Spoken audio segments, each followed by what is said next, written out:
Welcome to Pondering Pandas. My name is Jayden. My name is Ryan. Hello, Ryan. What are we talking about today? I think we're going to talk about movies, Movies. Ooh.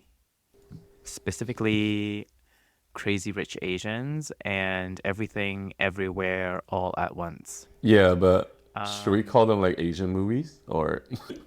they are Asian movies. Yeah, I mean like there are a lot of Asian movies coming out recently in the North American or Western world. Should I phrase that way? That represents Well, kind of the Asian identity, I think. What do you think? yeah, I think the ones that like really popped up in my head in terms of we're going to talk about these two movies because they have made like a huge mark in Oh, Western society. So to start us off, are these movies popular in Asia? We're talking about not in Western society. We're talking about just Asia or China. yeah. I, What do you think? I think we had some previous discussion. I think that's one of the reason why we want to do this episode is actually from an Asian point of view. I do realize it and very clearly that those movies are not popular in Asia or China in particular. And I do talk Why is that? to many friends of mine, and some of them are even in the movie industry, and they say like, "Oh, I don't understand those movies.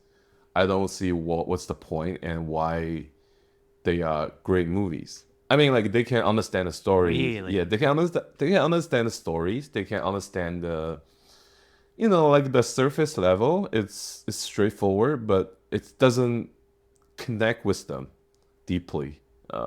In a way, Oh, if okay. you're only from Asia, you never exposed to the Western cultures, or you never live abroad. Hmm. Or you are not Asian American, should I put it this way? If you are not Asian American or you're not in that realm, it's hard to connect with you from a like pure Asian point of view. Right. So, so like, what about your opinion? So, are you able to connect with these movies, or? Yeah, I love Everything Everywhere All at Once. I think it's a great movie. It's one of my favorite movie. I I connect to this movie deeply because I feel like so meaningful, philosophical, and also trying to answer so many issues that are temporary, like oh, not temporary, like contemporary society are facing at the moment, especially in the Western society. I think it's a great movie that discovered the really deep topics. We can get into this. Let's do it now. So, Okay. what Okay. do you mean by contemporary? Can you expand on that? Oh yeah, I think we're facing, how do I put it? Well, there's so many different aspects, right? First, like we have this society with the information explosion, which means like we're Yeah. exposed to so many different informations, and we are hunger for more stimulus to get us excited. That's why we're getting into those like short videos, like the TikToks and all those faster form entertainment, and to be able to keep Yeah. us excited, keep us moving. And Okay. also at the same time, I feel like we are so overwhelmed by all the information. We cannot stay focused. So once we do something, there's always something we can do potentially at the same time, and it always like demands our attention at the same time.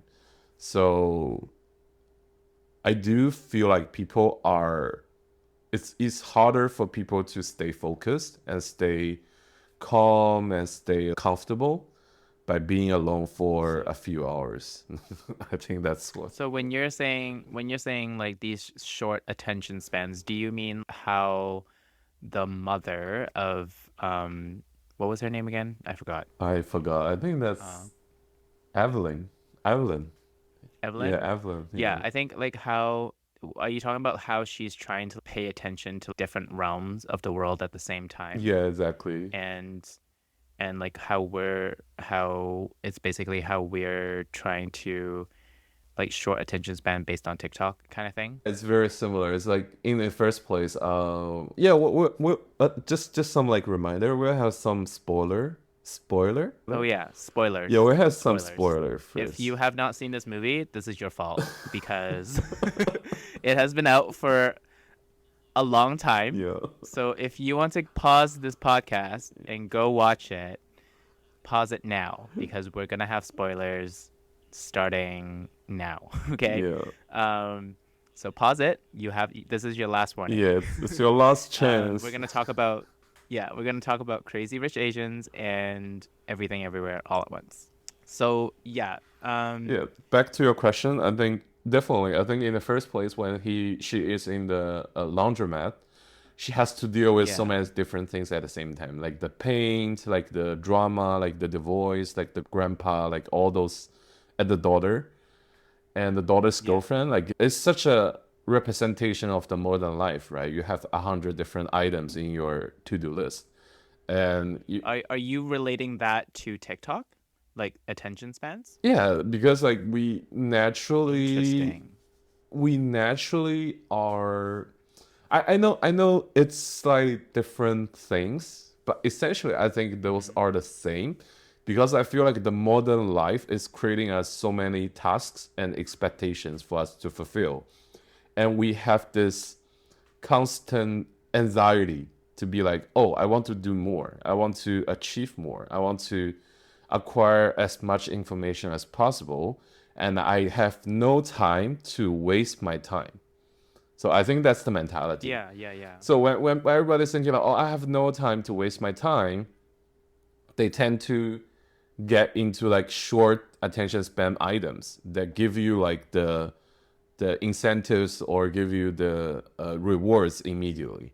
So that's why the short Right. videos are very a good fit in this narrative Hmm. because you don't have to spend like 2 hours for a movie. Instead, if spend like 20 seconds or 30 seconds or even 5 minutes to know the story, and you got like all the information with the commas, or what's the word, like um it's the comma, no, it's the, anyways, Questions? no, I'm just like trying to say like you got, people think they got all the information, but it's not. They just know the story and they just know the what happened, but essentially if you didn't experience that, that's slightly different. But I think in the modern world, everyone just wants some fast food in general, so they don't, people don't really care Short about this. information. Yeah, yeah, Okay. So the way that I interpreted this, like, I think maybe I interpreted more of like an experience point of view, whereas yeah. uh I kind of saw like how my mom, or I guess how like a average immigrant in Western society who like recently immigrated, who's like trying to make a living, um, who's trying to put on all of these so-called hats, That makes sense. like roles that they have to fulfill, right? When I saw Evelyn was, trying to be understanding with the daughter, trying to be a wife, trying to take care of the grandpa, and then like try to take care of her business, and then take care of the customers. Like everything is like literally just really chaotic and in a really short span of time, and I really felt the pressure of the character, and I was able to relate it to, I guess, my mom, or even just myself, at times, and even just at the beginning scene at the laundromat, right? Like Mm-hmm. how you mentioned, I was just able to relate to like, oh, like these are the things that's like what they are feeling, and those are the things that they have to like fulfill all of these things all at once, and they're not catching a break. Um, I guess like in a certain way, the way that I looked at it was, well, it really displayed it really displayed a really good representation of what it could look like, Mm, um, of like trying to make it in the Western world as an Asian immigrant. I see. And for me, that's how it looked like for me. So for you to like think about it in terms of like TikTok and short attention and everything like coming in different information, which is totally correct. But yeah, I think we just have pretty different interpretations on it. And I'm not saying yours is wrong, but I'm saying that I was able to relate to the character's experience of her trying to take care of everything Yeah. all at once, you know? I mean that makes total sense. I feel like that's definitely some topics they want to present as well. I think that's Yeah. actually links to my, in the first part I say there's many layers, right? The first layer is definitely Mm. the information explosion, as I mentioned. But I also think there's a Yeah. lot of other philosophical discussion regarding the nihilism, which like the daughter, she doesn't believe anything. She doesn't feel like she accomplished anything, and she has this like identity crisis, doesn't believe in any objective truth or anything. That's the nihilism, basically.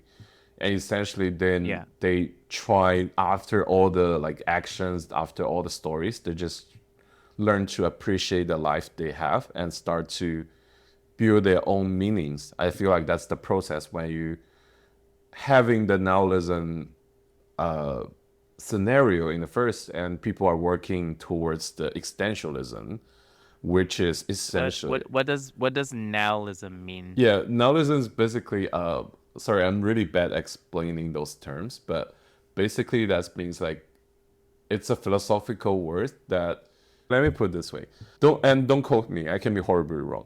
Okay, so Do we want to Google this? no, like I mean like I kind of know what it means. We can definitely Google for sure. I mean, Okay. nihilism is more like, because in the philosophy, if you really study it as I did, you just realize that it's so hard for you to find any solid truths that cannot Mm-hmm. be argued. It's basically impossible. So when you dig deeper into the philosophy world, you just realize that, oh, the human have limits, the science have limits, and everything have limits. So once we were trying to find a truth and to convince ourselves to be like, oh, this is exactly true. This is something we are convinced we have to follow. It's really hard to have this chance to make this conclusion. So there's many people are turning into like, hey, there's no objective truth of the world. So maybe we just YOLO, right? We just do whatever we want, and there's no rules. So that's basically nihilism in a way, that people don't believe there's any meaning of life, there's no objective truth, and there's no way for us to understand anything at all. So that's the nihilism. I mean, Okay. does it make sense? Yeah, nihilism. The rejection of all religion and moral principles in the belief that life is meaningless Yeah. is basically, according to Oxford Oxford. Dictionary, do everything is meaningless. I mean, like in a sense, if we, oh my gosh, okay, I was just thinking about this the other day. Um, I think we're gonna talk about this like maybe in a different topic, Mm-hmm. but this whole everything is meaningless, it's a very different perspective that I have thought about, or not thought about, but more of like a aha moment for me. Mm-hmm. But am I going to practice it? I'm not. I don't think I will. But I think it's good to be aware of these thoughts. You know.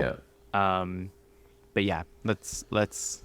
Do you have anything to Yeah, add onto yeah, this question? I do. I just want to bring back this to the movie more specifically, so people can be more relating to this one.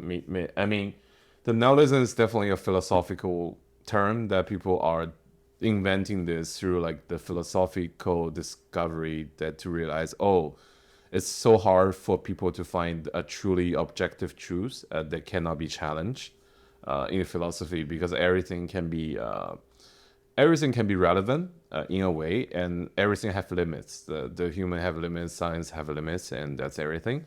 But Right. but it doesn't need to be learning philosophy for people to realize this, because the modern world is pushing people to feel like that way, because we just feel like there's so many things we cannot have control on. Like it's back to the movie, right? So the daughter is feeling like she doesn't accomplish anything. She doesn't understand why she's here to suffer, and she doesn't understand why she needs to deal with the life that's so hard to deal with, and she has no say to anything basically. So that's actually the Right. how many of us are feeling in this modern world, because we feel like, oh, we're born into this world, we're following its rules, but at the same time it's harder and harder for us to achieve anything in general. For say like from our parents generation, it's easy for them to, I mean, no, it's not easy, but it's it's more possible for them to start from zero and to establish something, to have a different life and or anything. But from our generation, it's more like the competition, the everything, and the expectation. You know, it's harder in a way.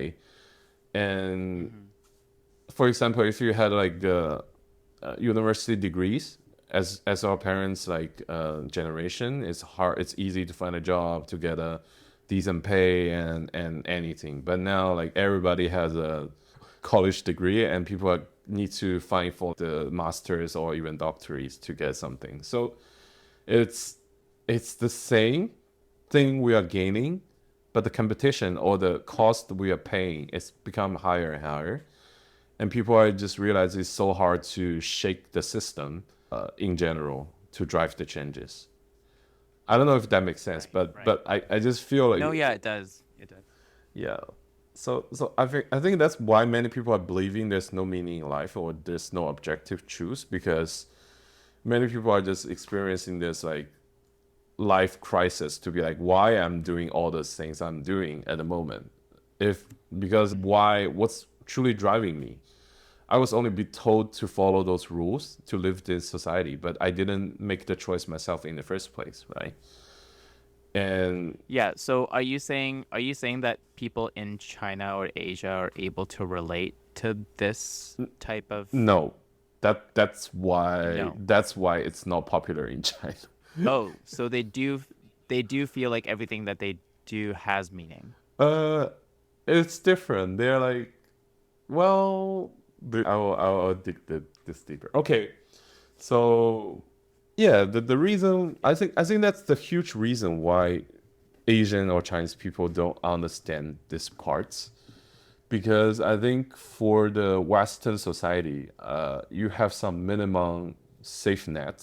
I know it's like it's a very complicated issues regarding like the insurance benefits and everything. I know different countries have different standards. I don't want to say like it's perfect or anything, but I'm just saying in general, the living standard in Western countries are higher, and there's less people starving to death. That's how I'm going to put it. Do you agree on this one? Compared to Asia, yeah. Yeah. So in Asia, like Because it's basically like the government has some sort of I guess like welfare funding, whereas like in I don't know about the rest of Asia, but from what I know in China, it's like, well, if you don't work, you're not gonna survive, yeah, basically. yeah. I just recently learned like if you are a farmer in China or well, let's say China, probably the pension is like if you retire as a farmer, the pension you got is less than like $50 per month. So that's hard. So That's crazy. yeah, so I'm trying to yeah, besides the politics, the point I'm trying to raise here is I think that Asian country in general, we have not reached to this material level for everyone to be realized that, oh, we want to discover what's the meaning of life. We want to understand why we are here, why we want to achieve something.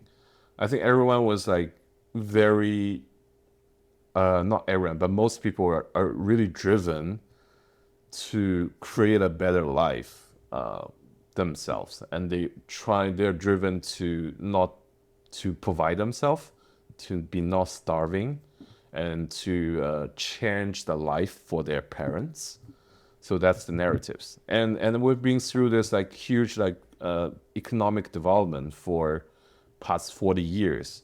So that's a normal and many people did change their life in this way. So there's a no nihilism for most people, and it's very very niche ideology that only a few people can relate to.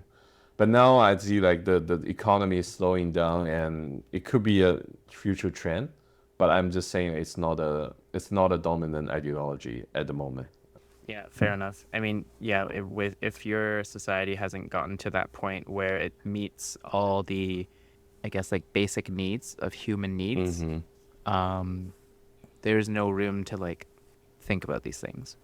They're like hustling every day to survive. That's how I will put it. Yeah. Yeah.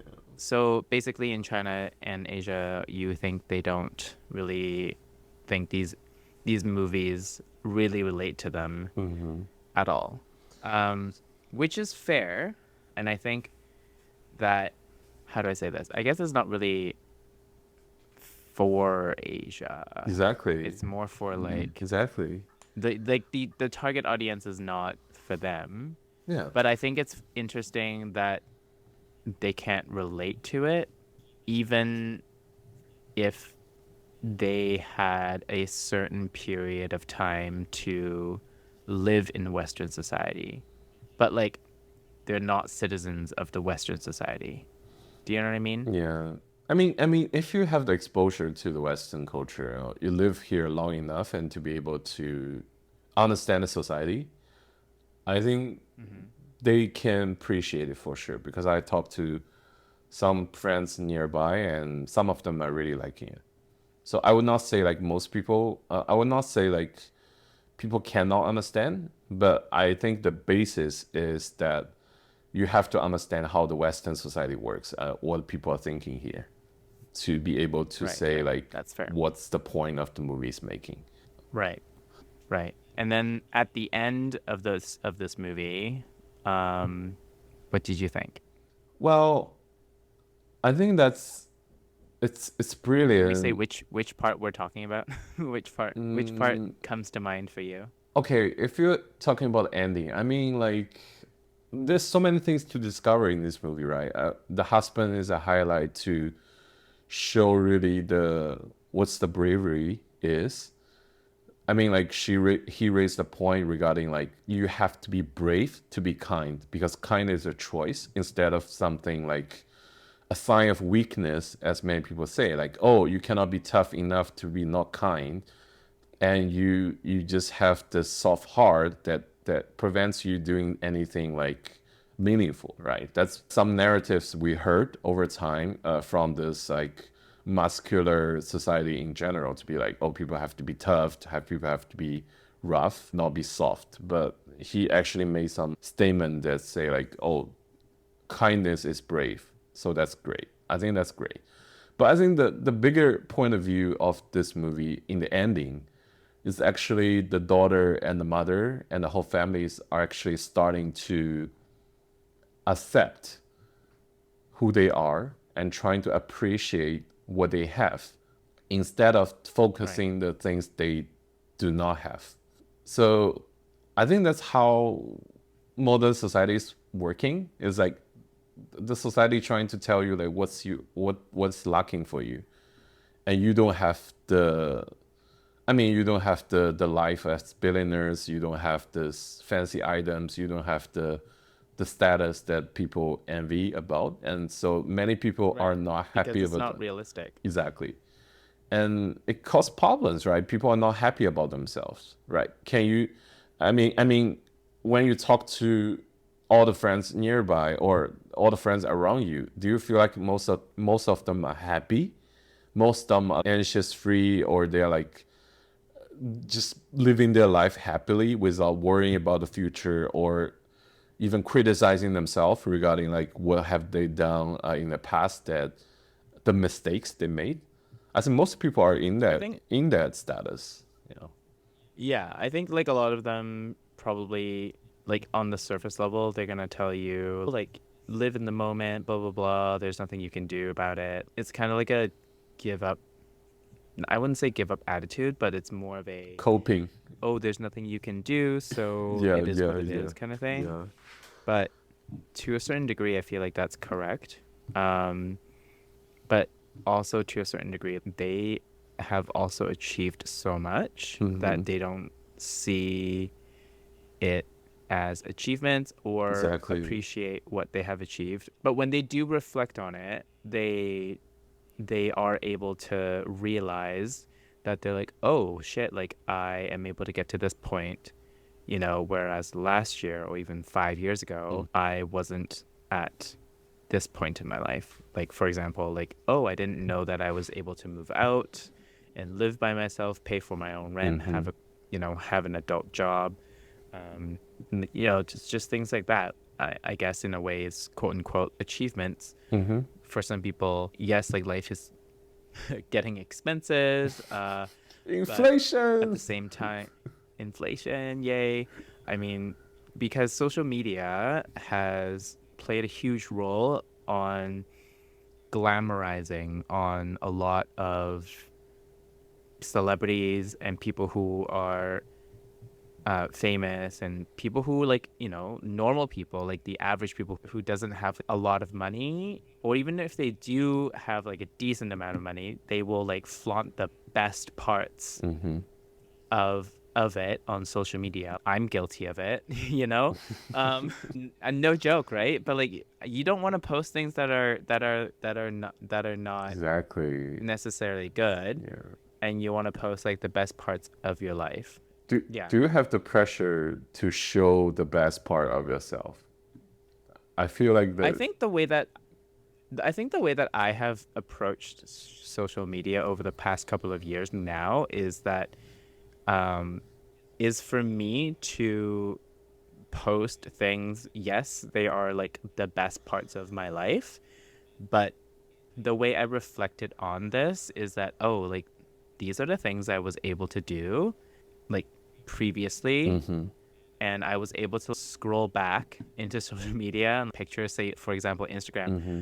um I was like, oh, well, like I was able to travel to these places, I went to these events, hung out with these friends. Those were the memories and experiences that I made with my friends and Mm-hmm. and Mm-hmm.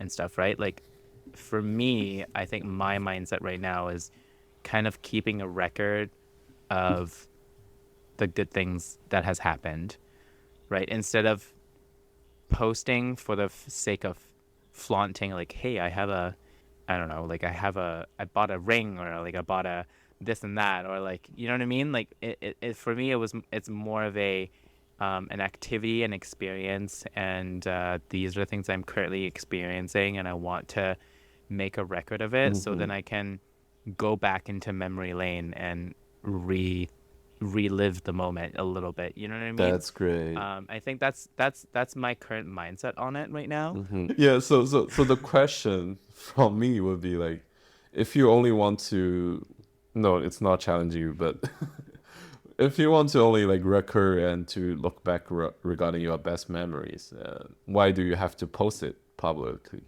in on social media? Because I like to, well, yeah, fair. I don't need to post it publicly.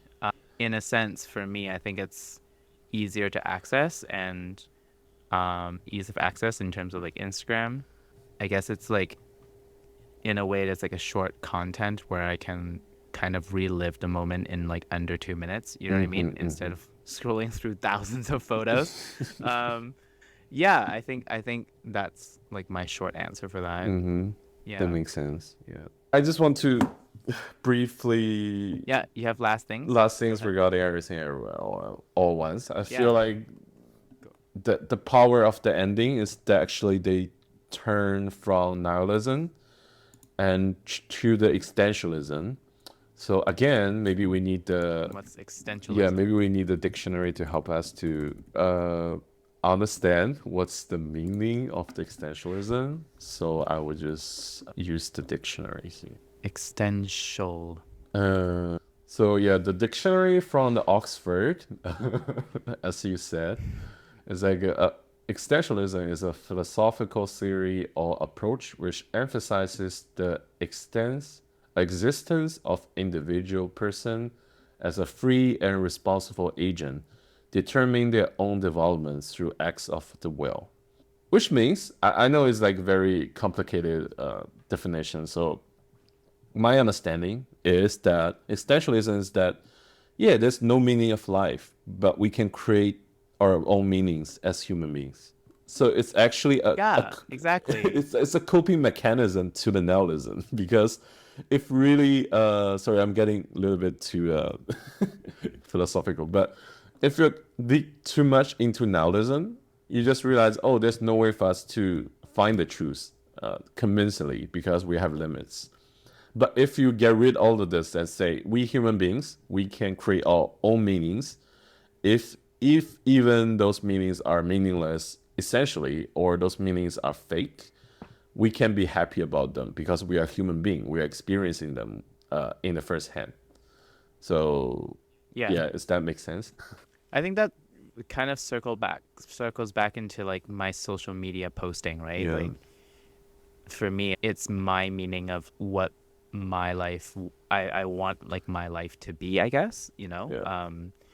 These experiences and that I had the privilege to have, because if I don't work on them, you know, have goals or whatever, so I won't be able to have these experiences again.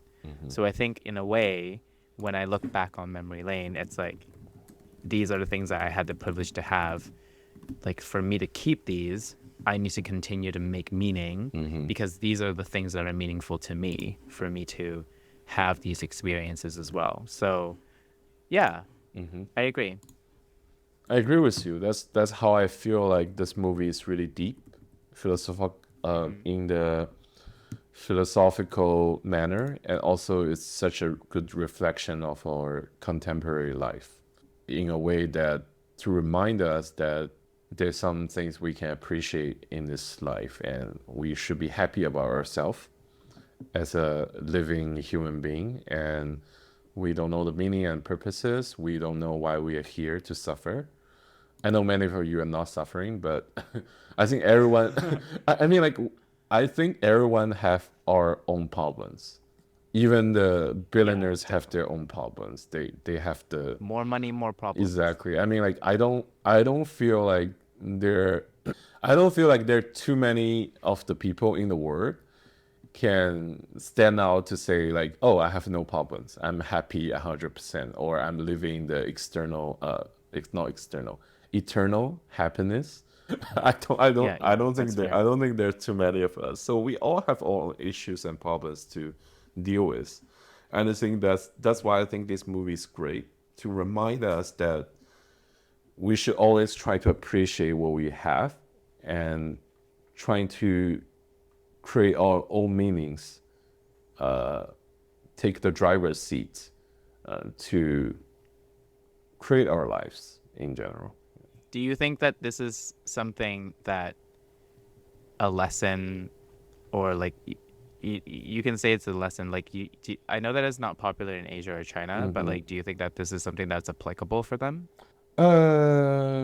For some, I think that's a great question I need to reflect on, but essentially, I think it's hard because we discovered briefly regarding what's the status quo of the society and why the ideology is not there in Asia. We have discovered this topic already. But I think on the other hand, we do have a strong culture structure or fixed value there in the East Asian, I would say. So people actually are really living in a very fixed framework of the value system.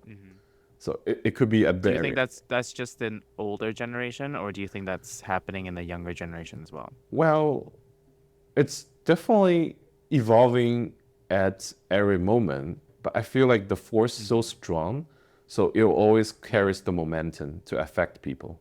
Okay. I mean, like it's hard for you to be outlier. Is that word outlier or aliener? Like, what's the? It's hard. It's hard for you to be yourself in such a society. You kind of have to follow the Yeah, mainstream. in China, Yeah, in Asia. yeah. You kind of have to follow the mainstream and to follow all those rules, and those rules are very demanding. So I know in the Western society you have to follow the social norms as well and all those things, but it's not as demanding. People in the end, people can say I can do whatever I want, right? But in the Eastern or Asian uh, countries, I don't want to be generalizing that, so I just put China in general. So it's hard for you to be yourself in a way. Yeah. Yeah. Yeah. Fair enough. And also, it actually links to the another movie we're trying to talk, the Crazy Rich Asian. I think we're just going to not going too deep in this, but we're just going to talk about the family and the value in a way. Yeah. So I kind of want to like touch on these two quotes that I thought it really Oh, like okay, hit me in the movie okay. Crazy Rich Asian. So if you haven't seen this movie, go pause it again and go watch it if you are interested. If not, just continue to listen. Or if you've seen it, great. So in the beginning of the movie, oh my God, what is her name? Rachel's mom says, like, she was trying to pick an outfit for Rachel, for her to fly out to Oh, the with her boyfriend Nick Young, right? baby And giver, then baby, the they were trying to pick an outfit, and then Rachel wasn't trying to talk to her mom, and it basically says like, um, how are they different? They are Chinese. I'm Chinese, so I'm so Chinese that I'm an economics professor at Harvard. And then the mother replies, she's like, yes, but you grew up here, meaning in North America. yeah, Your face is Chinese, you speak Chinese, but she pointed like at her head and her heart. You are different. yeah. So I thought that was very, very. I was like, wow, this hits home for us because Yeah, you are different. I am different. But I think this identity is like is an evolution of is needed, right, for us to survive. And what I found really interesting about this quote is that it has truth to it, but at the same time, what I find it really interesting is that why do they want their kids, I'm talking about people in Asia, want to be international students in Western countries to get an education, live here for a couple of years, and then just go back to China. Oh, Like, and for those who don't go back to China, they have or Asia, they have their own reasons, right? Like, it could be politics, it could be a family, it could be whatever it is. They live in Western society, and don't their identity will eventually change as well, because I mean, 10 years goes by. Do you feel like your identity, like I'm sure you have somewhat changed as well, say if you've never moved to North America. You know what I mean? So I just find it really interesting that allowing their kids to go abroad yeah. for whatever reason, maybe because school is very tough competition in their home country. So that's why they have the privilege and the money for them to go abroad to take international schools and stuff like that. Yeah. Do you want to hear my honest opinion? Yeah, of course. Can be lit. It's our podcast. We can talk what the fuck we want. Yeah, it's a little bit edgy, but yeah, whatever. But okay, so I think it's still like the different layers about this. So the first, I believe, what you said, like there's some people in China, the families they may have this awareness of the ideologies, and they want their kids to live in different country, different world, because of political reasons and more like cultural reasons. They want them to provide them a different environment. That's possible, but I don't think that's the mainstream. I don't think that's the mainstream, because if that's the case, most people won't get back to China after graduation, right? It doesn't make sense. So what you see, like the most of the international students actually study here for the undergraduate or even master or doctorate, and they come back to China, required by their family, or they want to go back themselves. So the reason why they want to send them out in the first place is that in Asia or in China, we have such a positive discrimination about the Western societies, especially when we were poor, like dozen years ago. So now, like we're catching up economically, we're getting richer and stuff, but it's only happens like 40 or 30 years. So when our parents actually born and raised, it was an era that we had nothing, basically. We we are still like poor country, and the material is very limited, and everyone is trying their best to, well, improve the society. That's how I would put it. So in that case, where you imagine like the North American or even the Western society was somewhat similar 40 years ago compared to now, in terms of the materials, in terms of the all the the power they have. And I think New York or other cities like now 40 years ago. So it's something unimaginable for Asian people. When we see those like wealth and the power of the Western countries, so it's naturally for all the Asian. I'm not sorry. It's naturally for most people to have this positive discriminations to be said. Oh, it's such a powerful place. We have so many learning from them in a way. And also, it brings the true benefits as well, because in our parents' generation, there's only like 8% of people, or even less, get admitted to the universities, and now it's Yeah. like 90% or even 100%, whatever. But I just trying to say that the mentality is set up by that environment, and at that time, if you have a university degree from Western universities, or you are a doctors, or you name it, right? If you have this Yeah. halo around you and you come back to China, it's so Yeah. easy for you to get the best resources and best positions and to be powerful, to have the control over things. Right. So like that's why people are thinking like, yeah, I'm going to send my kids to the Western countries for 4 years to buy a degree or diploma and come back. He can have some naturally like benefits over the others. So it's a competition Right. in general. If you search for the university entrance exam for China, the competition is crazy. So It is. Yeah. if you're in that environment, you're competing with another 10 million people as your age. You're competing with the top universities with a mean rate of, I don't know, less than 1%, or even much lower. And people know very well that only those people from those top universities have a certainly a better future. I know it's not absolute, but that's how people are thinking that way, right?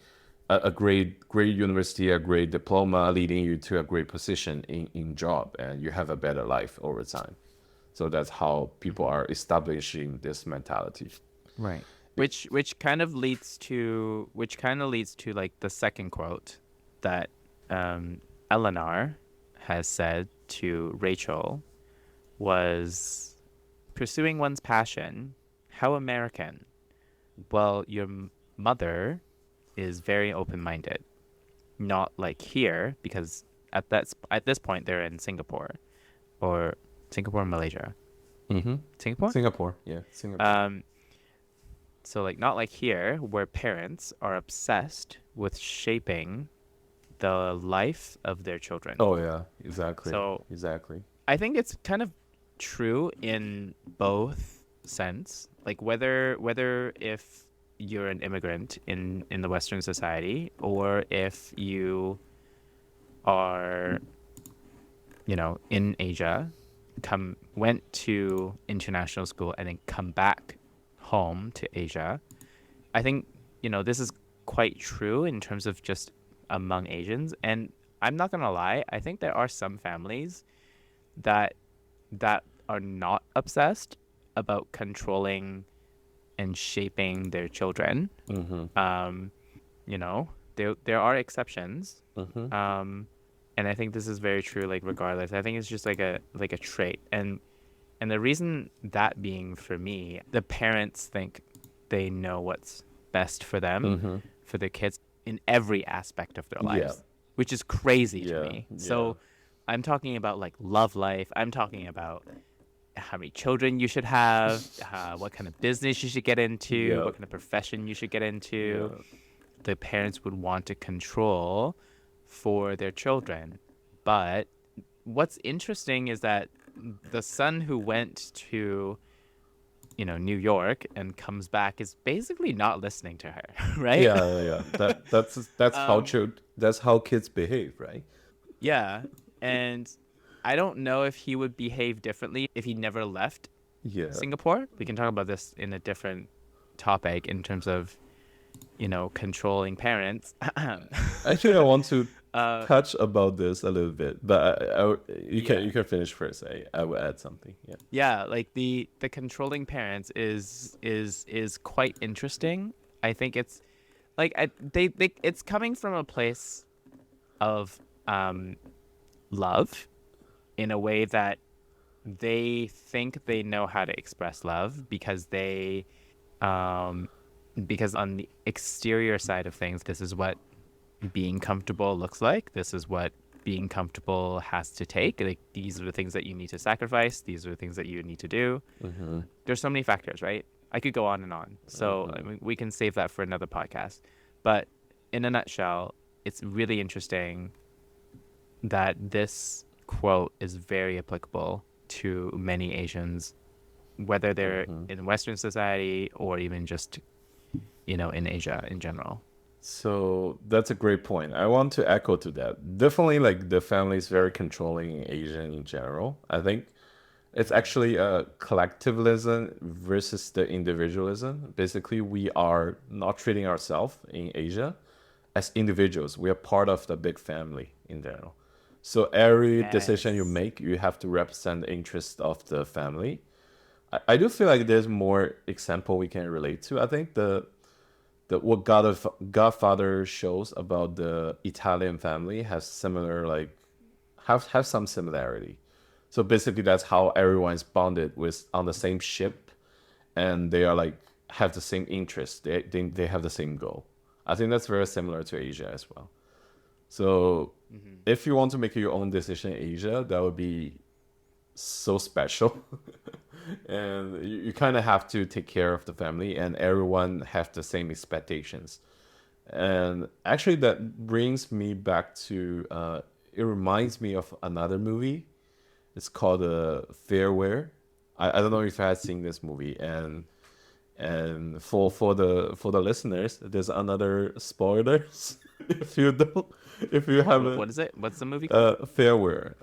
Farewell. Oh, what's the uh so the farewell movie, basically the story is really simple. Like the grandmother got the cancer, and Hmm. she's probably dying soon, but the whole family doesn't want her to know she got the cancer, because people think that, oh, it will get worse if she knows it. But everyone wants to find an excuse to go back to China to see her and to say goodbye before she dies. So that's why they are making up those fake weddings, the fake like the everything. So people have Hmm. excuses to fly back to see her. And That is so fucked up. yeah, I mean like that's something like regarding like showcase regarding what's a united family looks like. Like trying to people make decision for other people, thinking they're representing the best interest of them. But do you think if you are the grandmother, do you prefer to know the truth? I think I do, but I don't get a chance to choose at all if I'm the grandmother in that movie. So that's Like, basically okay, hold on. This is really interesting. yeah. Like, oh my gosh, like we're totally going off the topic. But, um, at what point who is like the head of the family at what point? Because like at Yeah. one point the grandma is the head of the family, or the grandpa, right? Yeah. Like at what point, like do they not to get to have a say in like their life, Oh, it's which is really interesting to me. It kind of like showcased that a little bit in Crazy Rich Asians as yeah. well. Like Eleanor, the Nick's mom, is trying to constantly get appreciation from the grandmother, and she like almost never gets it, right? So she's just kind of like projecting it to Rachel, Mm-hmm. or to Nick by controlling. So like it's really interesting how the power kind of never really switches, but at the same time it does at the same time. Yeah. Um, I it will. doesn't when it's in front of them, but it Mhm. does when it's like not, when they're not here.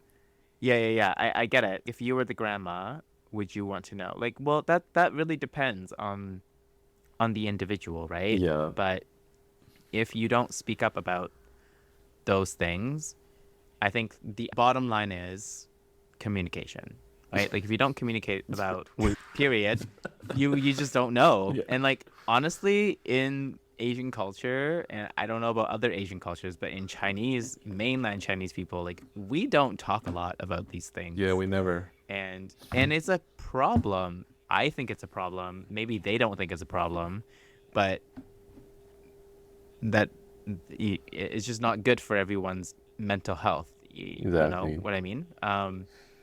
Yeah, I think that's kind of all I kind of want to talk about Crazy Rich Asian I. in terms of like relatability Yeah. in that sense. I agree. So back to your questions, like who is in charge? The short answer is no one because it's very entangled. Everyone trying to make the decision for others, thinking they are making the decision in the best interest of others, but essentially it is so easy to cause the miscommunications, misunderstandings, and people have their own. People feel they are wronged. They feel like, oh, I did the best for you, but if you're angry at me. That's how like the dynamic of the Asian family looks like. So everyone is seeing themselves as the best person, but they're consistently crossing the boundaries all the time, and to make decision for other Yeah. people. But everyone thinks they're making the best decision, and people should be thanking them for doing this. So, so that's why you see like Asian families never, it's never, not never, but it's usually you can see there's a mass of the emotional tumor. It's only grow Mhm. bigger and bigger over time until one day Yeah. people can stand it and they point it out, and it leads to a argument. People say like, oh, why are you doing this, why are you doing that, I don't like it. But usually there's no conclusion. People just say, oh, I'm doing this for you, just we are family, and that's it. The problem is I know. that And then everyone just doesn't say anything. exactly, And then we're like, okay, I guess we'll just go whatever direction whoever spoke up, right? yeah, Like, exactly, or whoever has the most quote unquote power yeah, in the family, or who's the, if the wife is the most scared to say anything, yeah, then the husband will make the decision. If the husband is most scared to say things, then the wife will say yeah, something. yeah. Or like it's never like a, hey, like let's have a No, discussion. never, How do we feel about never, this? Like never. it's never about those things, and it's really frustrating that it's not happening. But I think that this conversation, you know, talking about it is important. Um, but at the same time, I've reflected on this before. I was like, okay, it's good that we are potentially talking about these things in our podcast, like talk about like Asian dynamics, Asian families issues. It's good to have a conversation about it. It's good for people to think about it, listen to it, Mm-hmm. and for people to be able to relate to it. Mm-hmm.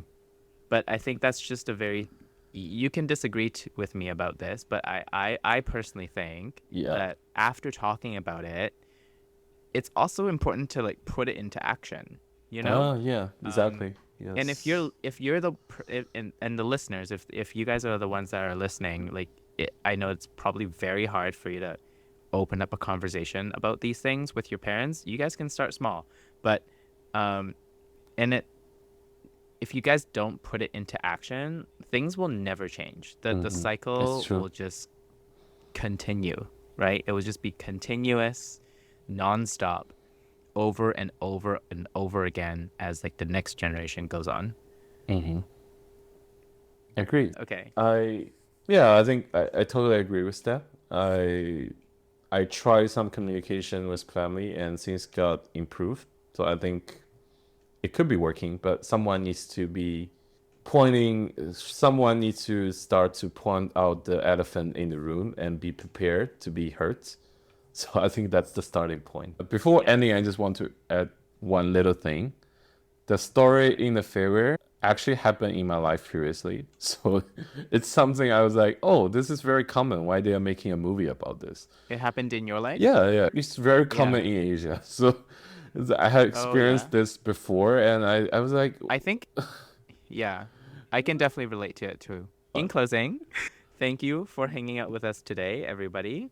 If you have enjoyed this episode, please share it with your friends, and it would really help us out if you could give us a review wherever you get your podcast. yeah, please. See you